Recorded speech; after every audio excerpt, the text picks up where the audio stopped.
é a abertura da segunda conferência de Agenda 21 comunitária.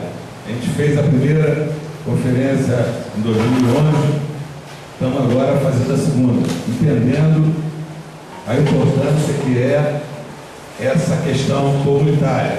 A gente sabe que nesse momento a gente tem a Agenda 21 nos municípios do Comperj, mas são a Agenda 21 que na maioria das vezes, na maioria dos municípios, a Petrobras insistiu em colocar dentro dessas agendas o interesse dela, o que ela queria dentro da comunidade, e muitas vezes, como é o caso do Maricá, foi excluído, né?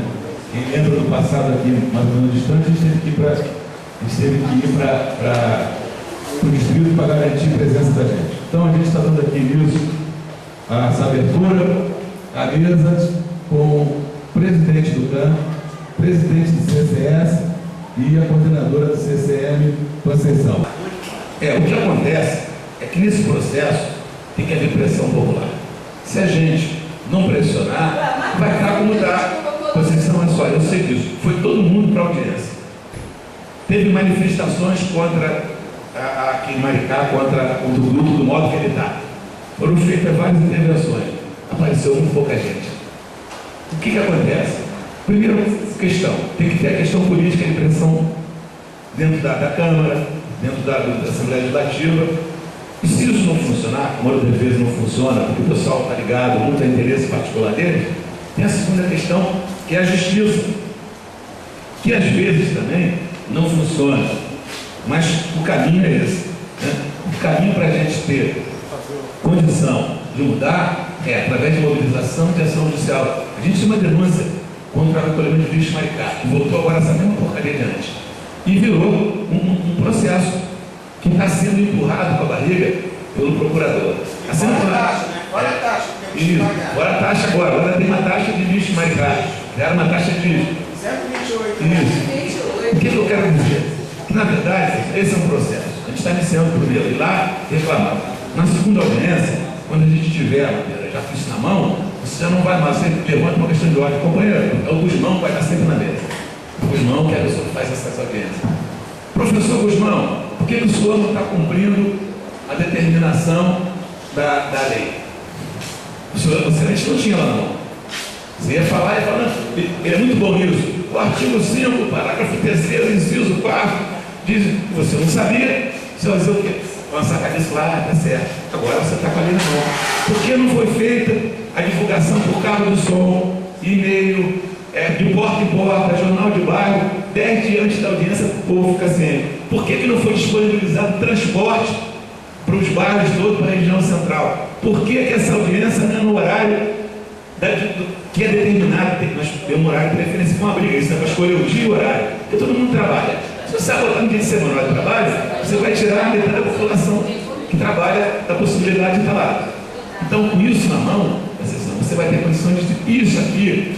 Se isso não for respondido, você escreve alguma coisa, assina, entrega para a mesa e já protocola na mesa e já pode encaminhar para o Ministério Público uma denúncia, o artigo tal não está cumprido. É uma coisa trabalhosa, não ganha-se de estalo, é difícil, é uma briga muito grande, mas esse é o caminho da luta, começando por esse tipo de coisa, depois indo para a justiça, depois finalmente, nada disso funcionar, a gente já viu até empreendimentos onde o povo fechou em volta, não deixava funcionar, entendeu? Trancava.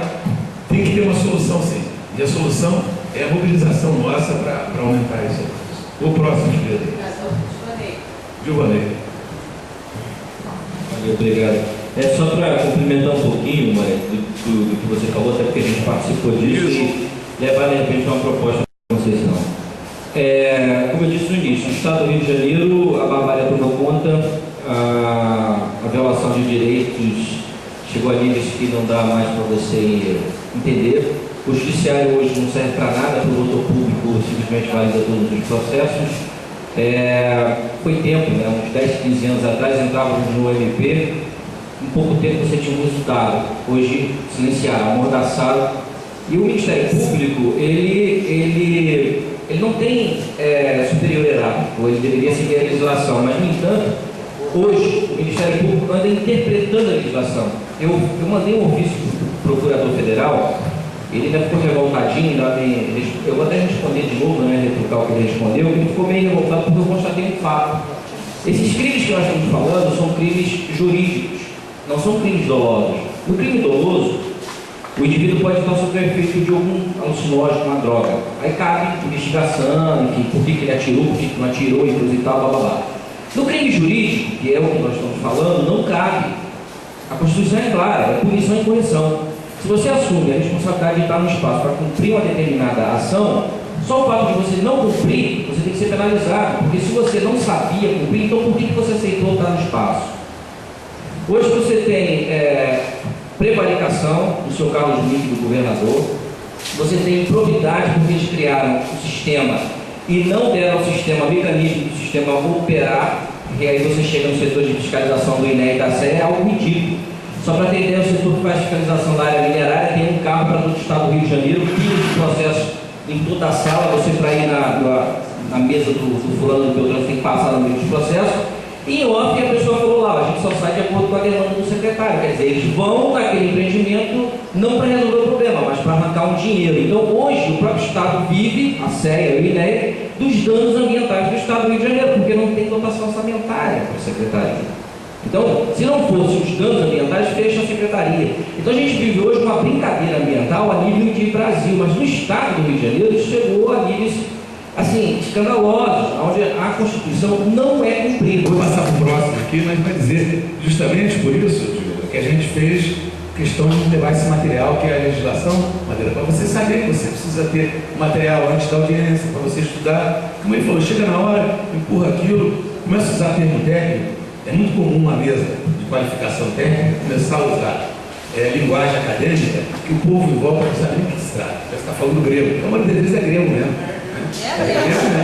Então, na verdade, o que acontece é isso. É latim. É latim, grego. Não, porque grande parte da simbologia de matemática, de física é grega. Então, o que eu quero dizer é que é isso que acontece, né?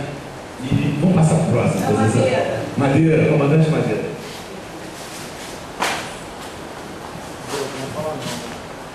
Eu já escrevi. Não vai ser minha hora. Eu não sei se caberia, nesse nosso encontro, tratarmos diretamente sobre a Comperj, porque nós estamos afastados do Comperj há bastante tempo, né? A gente participou daquelas reuniões e depois nós ficamos afastados. Então, como eu sei que nós em relação às coisas do Comperj, nós, a nossa entidade, que você conhece muito bem, que aparentemente é um grupo de teatro, mas é uma instituição, ela é fundamentalmente voltada ao social, ao negro e ao social. E aí acontece o seguinte: um dos sonhos nossos da ação Comperj era a oferta de emprego do Comperj para a comunidade, um dos nossos sonhos. E nós temos condições, né, de suprir algumas áreas. E nós pensávamos também em serviços, já que nós temos profissionais que têm CNPJ para suprir determinados serviços. E o que aconteceu com nós? O nosso pessoal teve no Comperj e sofreu um impedimento lá no Comperj. Qual foi o tipo de impedimento? Era o Comperj não só admitindo mão de obra de Maricá. O Comperj não está admitindo mão de obra de Maricá. E o profissional que esteve lá está aqui presente. Na verdade, não é só a Comperj, não é só a Petrobras. A gente, infelizmente, vive num país que, principalmente o cidadão de terceira idade, tem cerceado uma série de direitos que tem garantido na Constituição. E a indústria química e petroquímica adora mão de obra nova. Eu falo novo de idade. Também novo também, pouco tempo de trabalho, que você paga mais barato. Você tira um cara que trabalhava 5 anos, ou coloca no lugar dele, novo vai pagar 60% que você pagava para o outro. Isso é uma coisa fundamental. E a indústria de petróleo, ela sempre diz para você que você passou da idade, não é 60 não, você passou dos 50, já estão. Só que eles não podem dizer isso para você diretamente. O que eles te dizem? Dizem o seguinte, está sem condição física, já arruma uma doença qualquer, né? E diz que você está sem condição física de trabalho. É comum eles fazerem isso. E é comum também que eles façam isso de uma forma velada. Porque ninguém vai dizer para você diretamente que você não está empregado, porque é velho, porque é negro, porque é mulher, ninguém vai dizer isso para você. Mas a verdade, algumas funções, você, embora até mesmo da Petrobras, hoje mesmo tem mais uma função que mulher não exerce. Não é bem assim não. Tem funções só se não tiver nenhum homem para exercer, que a mulher vai exercer. Quando se fala dentro de emprego, relações públicas e tudo mais, é difícil ser um negro dentro dessa área. É a raridade. Você conta dedo. Mas ela não diz isso para você. Ela utiliza outras.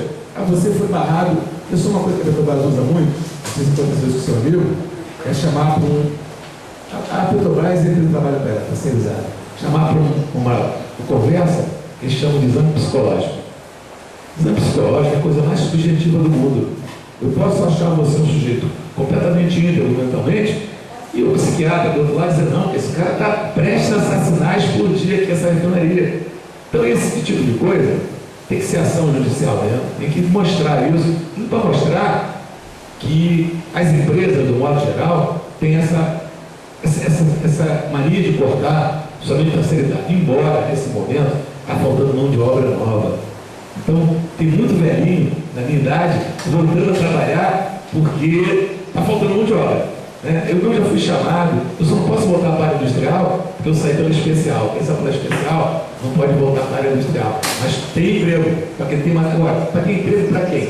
Para quem tem uma certa experiência, que é, por exemplo, nosso sindicato, a gente recebeu, há uns 2 meses atrás, uns 3 pessoas da Petrobras, ex-empregados, 2 engenheiros e uma geóloga.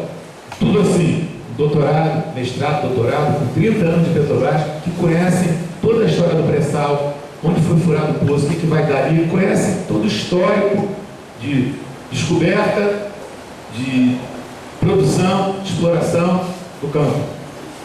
Dizendo o seguinte, seu Moro, eu estou indo embora. Me chamou lá porque eu fui lá, porque eu fiquei curioso para saber. Tem 30 anos de Petrobras. Mas a senhora fez um curso nos Estados Unidos, há um ano e pouco atrás, custou $250 mil para a Petrobras. A senhora sabe, a senhora vai ter que pagar esse curso de volta, sabe? Ela falou, não, a gente paga. A senhora sabe, a senhora vai ter um problema assim, não, tudo que ela tinha solução. Aí no final ela falou, seu Moro, problema de dinheiro não é um problema. Eu ganho 35 mil por mês, em média. Eu tenho 30 anos de Petrobras e sou doutora. O Ike Batista mandou me convidar para me pagar 150 mil por mês por 3 anos. E vai pagar meu curso. Demorou uma semana, um outro engenheiro, Foi a mesma coisa, 150, 200 mil para trabalhar 3 anos. É a memória de trabalho. Para esse pessoal, tem vários. Assim, bota você no emprego, 3 anos, suga tudo que você sabe, e manda você embora. É expertise, é a experiência que a empresa tem. E isso acontece. Agora, nos empregos menores, eles barram, como eu te disse. O último caso diz que o Madeira chama uma junta, 2 médicos, contratado, o Madeira está prestes a furar a tubulação, botar dentro da refinaria como? Isso acontece muito, infelizmente. Deu para responder o que você? Marquinhos. Nossa liderança tricolor.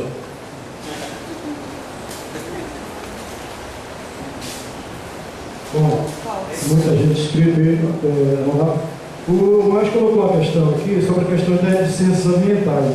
E veja só, aconteceu recentemente, a questão que lá o nosso sindicato, inclusive, comprou essa briga, foi a questão do MINC. O MINC, cara, a gente já sabe, está comprometido com o Eike Batista. O que o MINC fez? Nós pretendíamos, e aí, discussão com os companheiros de Angra do Reis, o companheiro esteve lá na reunião do sindicato e chegou a afirmar que a Prefeitura de Angra do Reis queria ampliação do terminal de Angra do Reis. O que aconteceu? O MINC foi lá e falou que não pode fazer a ampliação do terminal de Angra do Reis. Pela questão do pré-sal com a Petrobras, nós defendemos que fosse para Angra do Reis, porque o terminal continuaria 100% estatal. É a nossa proposta, né? entendeu? Da entidade pública. Aí não, o INPE trouxe a licença aqui para Maricá, porque eu sei que o Batista deve ter molhado a mão dele, entendeu? Para que fosse feito o terminal aqui em Maricá. Pô, é brincadeira. Você já tem um terminal pronto em Angra dos Reis, certo? E ele disse que ia trazer um impacto muito grande, inventou um monte de coisa, tem essa legislação, eu posso até depois passar para os companheiros, e trouxe para cá, para Maricá, porque falou que lá é inviável. Mentira, a população toda de Angra dos Reis querendo a ampliação do terminal lá, né, que é o TEPIC, terminal da Baía de Guanabara, né, da Ilha Grande, e todo o petróleo do pessoal iria para aquele região lá de Angra dos Reis. O que vai fazer agora? Vai ter que desviar para esse novo terminal aqui, e o Eike Batista está bancando 70% da obra. Aí, a questão da Petrobras só vai ter 30% nesse terminal. Vai ser um terminal, eu gosto, né? Vai ser um terminal privado, né? Além de fazer parte do conselho, eu sou presidente da Associação de Moradores de Bambuí. Alguém aqui conhece? Nada. Pois bem. Lá existe uma lagoa chamada Lagoa de Guarapina. Eu cresci ali tomando banho naquela lagoa. Hoje eu não boto nem o dedo. E na outra enchente que teve, a primeira enchente que teve em Maricá, 3 meses depois, houve uma chuva de 1h20 e a região que eu moro alagou. O que eu fiz? Eu procurei a administração aqui da cidade, mostrei o problema, fotografei, filmos, entraram aqui no vídeo e no outro. Aí eu queria saber o seguinte, como a gente faz para poder chamar a atenção, não só do INEA, que eu liguei do INEA, fiz um monte de denúncia e até hoje nada. Aí eu tentei com a prefeitura uma obra de 30 metros de quê? De uma passagem de água pluvial. Para coibir também o esgoto. Os moradores teimam em jogar dentro do valão e vai para a lagoa. E está matando a Lagoa de Guarapina. É uma lagoa linda. Aí eu queria entender como é que pode o INEA ou outra como se diz, órgão governamental deixar uma lagoa dessa morrer com tanta denúncia. O que se faz nesse sentido aí? Se a gente não tem administração nenhuma, se você não tem fiscalização, se eles não vão ver, deixar morrer a lagoa? Acabar com o pouco que a gente tem? Porque a gente sobrevive disso, né? A gente depende disso, dessa água, desse meio ambiente para sobreviver. Então eu gostaria de saber aqui de vocês, que são as pessoas mais entendidas no assunto, o que a gente faz? Deixa morrer, deixa acabar, não discute mais, não briga, não grita, se escabela? O que a gente faz? Alguém pode me responder? Posso responder para ela? Pode, tá sim. Carla, isso aí foi, inclusive, pauta dentro de uma discussão lá do CCM, né? Disso. Aí, do que saiu isso aí? Isso aí a gente encaminhou para o Ministério Público de Niterói, solucionando.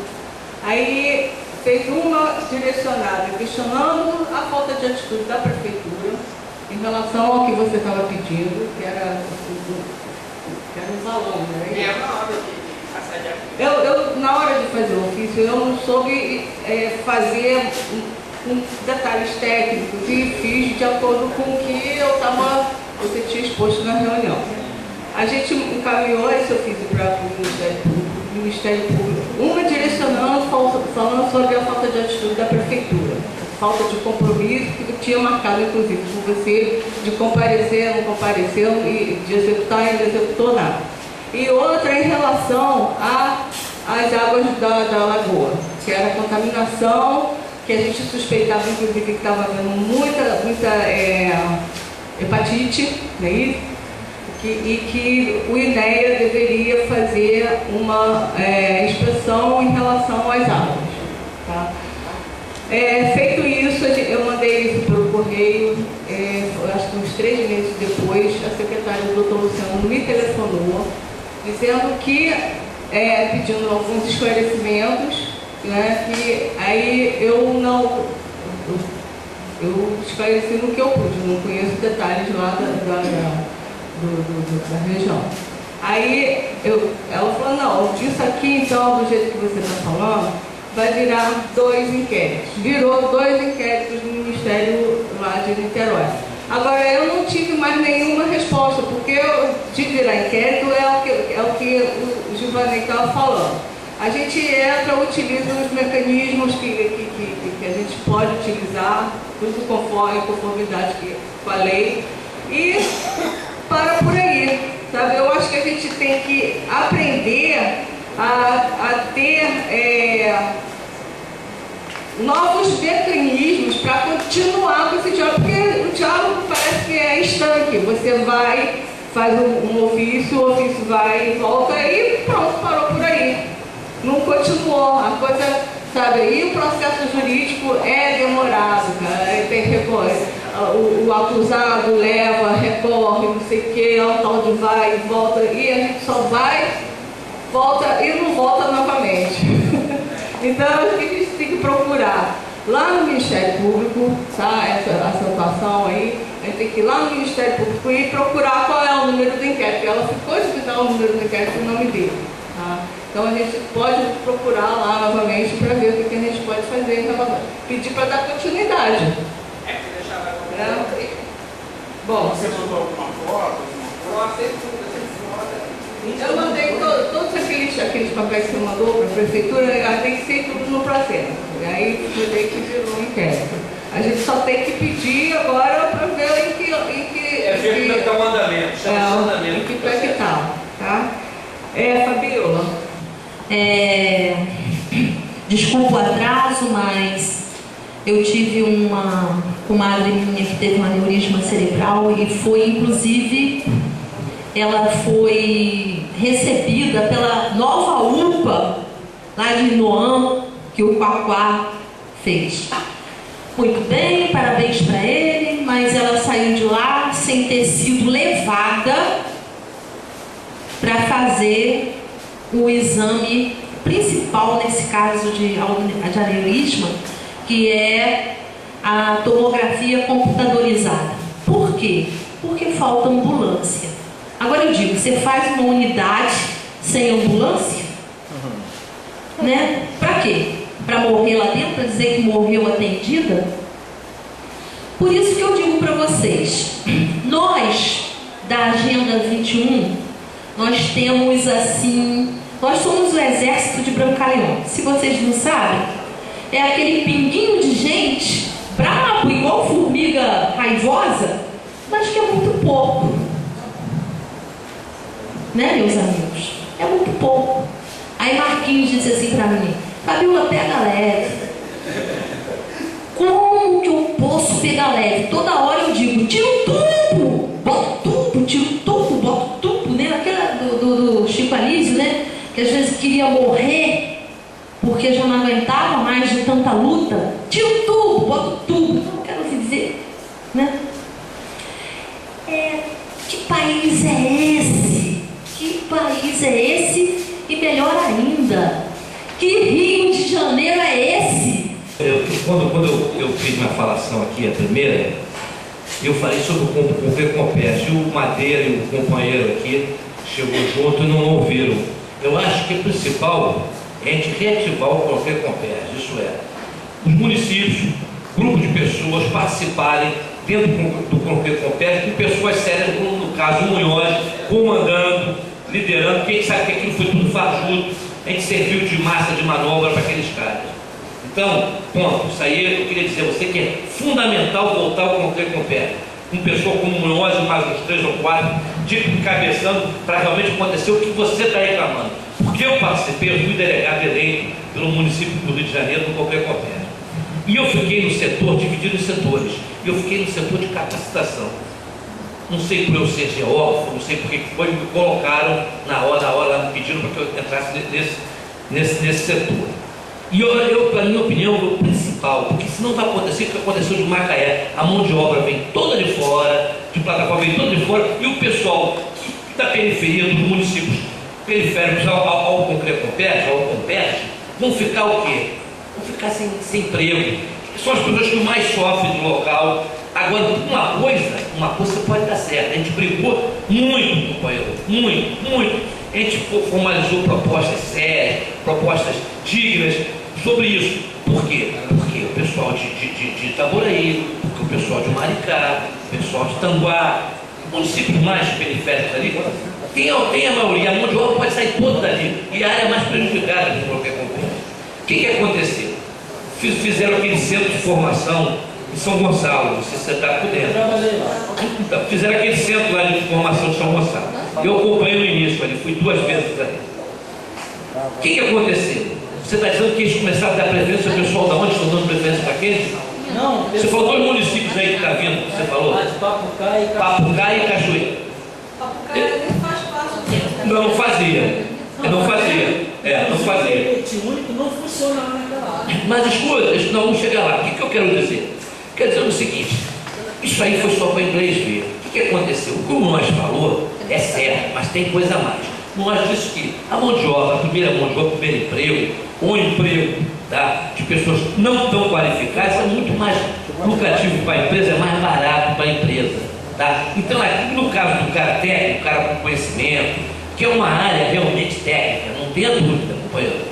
Você não vai chegar numa refinaria que vai ver craqueamento, que vai ver fino, vai mexer com um monte de coisa, se você não tiver conhecimento.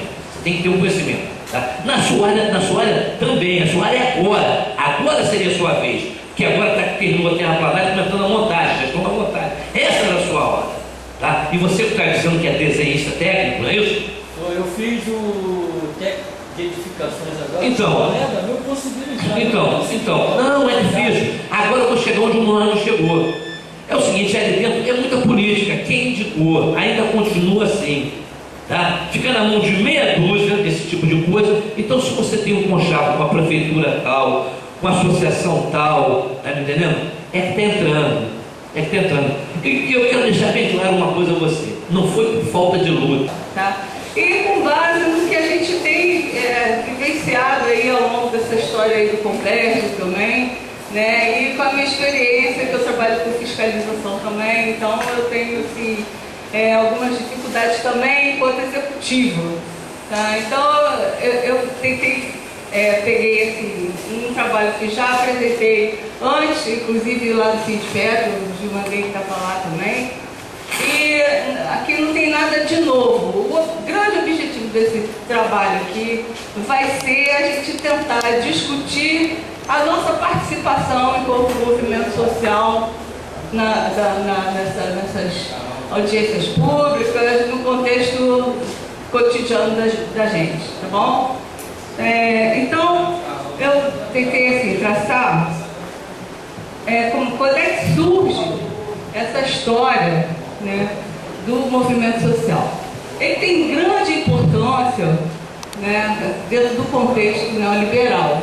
Esse neoliberalismo ele surgiu a partir de 44, quando é lançada a cartilha desse Friedrich Hayek, No Caminho da Servidão. Tá? Foi o grande, a doutrina está toda nessa cartilha. Tá? Então ela se baseia na crença de que o Estado é uma ameaça à liberdade. Isso tudo tem todo um contexto filosófico aí. Tá? E a sua atuação do Estado ela deve ser reduzida. Isso a gente vai perceber nos dias atuais, nitidamente, como é que o nosso poder público está com o poder reduzido. Bom, a desigualdade ela é positiva para a sociedade, pois dinamiza a economia e o mercado. Então, quanto mais desigualdade social a gente tiver nesse sistema, é melhor para ele, porque mais o grande empresário, o grande capital, ela pode se servir do pobre. Né? E os sindicatos nesse contexto e as outras organizações de classes populares não são vistos como mecanismos democráticos e legítimos de lutas por direitos, mas sim como uma pressão parasita sobre o Estado e por isso deve ser criminalizado e estigmatizado.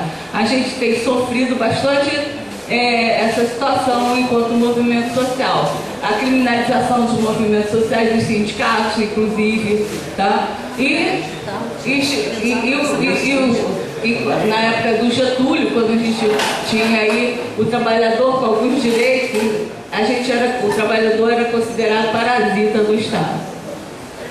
Aí, o que acontece? Esse movimento que nasceu em 44, ele ficou ali na cartilinha, sendo fugido, sabe, só crescendo, ganhando espaço pelos empresários, o capital crescendo, né, o sistema capitalista crescendo.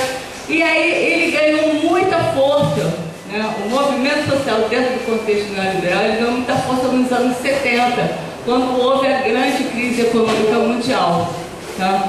E o movimento neoliberal ele ganha força porque todos aqueles trabalhadores, aqueles sindicatos se aliaram, sabe? Eles passaram a ser cooptados pelos grandes partidos, né? Acabaram elegendo a Thatcher, o Reagan, Helmut Kohl na Alemanha e outros grandes políticos do neoliberalismo. Porque o que a gente vive atualmente é essa dúvida: como fortalecer o primeiro setor e o terceiro setor. Você tem proposta. Nós somos frágeis. A gente viu que o primeiro setor deveria ser o governo executivo, todo o poder público, né, deveria ser soberano. Tá? Não é, cara. Ele é tão frágil quanto nós, porque ele também está rendido, cara. Né? E mais ainda, nesse processo de implantação da dívida pública, a gente está perdendo cada vez mais, o poder público está perdendo cada vez mais autoridade, porque ela está mandando terceirizar tudo. As fundações da saúde, a educação é a primeira, é a única que não deveria poder sofrer esse tipo de assédio, é a que mais está sendo prejudicada. A educação, nossa educação, está um caso de polícia, de falecimento. A educação está falida.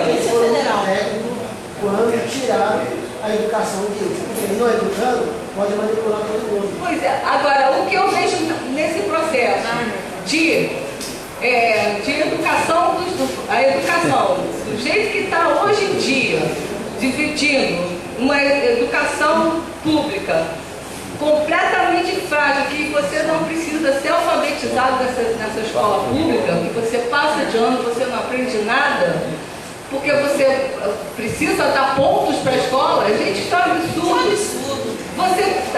Você tem uma sociedade de crianças, uma legião de crianças analfabetas, sem saber nada, sem valor nenhum agregado durante essa infância toda. E, por outro lado, você tem uma escola elitizada, que só a classe média alta, a classe média vai para essa escola privada. Exatamente. E que você tem e as crianças são criadas todas com valores completamente diferentes. Você não fala com fulana, eu acho que ela nunca viu um pobre na vida, porque elas ali ficam todas no play, e quem não sabe brincar no play não vai, né? Então, são criadas todas segregadas, são criadas com valores completamente diferentes. Eu vejo nisso um passo para a gente criar um fascismo, um nazismo no futuro.